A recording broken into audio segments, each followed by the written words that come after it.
এখনো যদি আওয়ামী লীগকে দিয়ে নির্বাচন দেয় আওয়ামী লীগ এক চান্সে পাস করবে। আওয়ামী লীগকে ঠেকানোর মতো কায়দা নাই, কারণ মানুষের এখন ব্রেন বুদ্ধি ঘুরে গেছে। অতএব আওয়ামী লীগকে ছাড়া নির্বাচন করলে আওয়ামী লীগের যারা ভোটার আছে তারা ভোট কেন্দ্র যাবে না, ভোটও দিব না।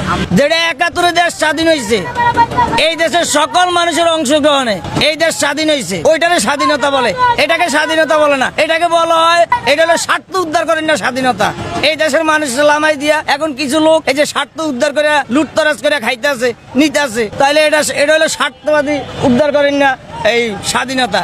এটা মানুষের স্বাধীনতা না। জনগণের যদি স্বাধীনতা হইতো তাহলে জনগণের আজকাল সব দিকে ভালো হইতো। জনগণের কোনো ভালো নাই, জনগণ মোটেও ভালো না। আপনি প্রত্যেকটা মানুষের জিজ্ঞেস করেন, জনগণ ভালো নাই। এই যে বিএনপি কয় সংস্কার, জামাতে কয় সংস্কার, আরে কি সংস্কারটা করছো?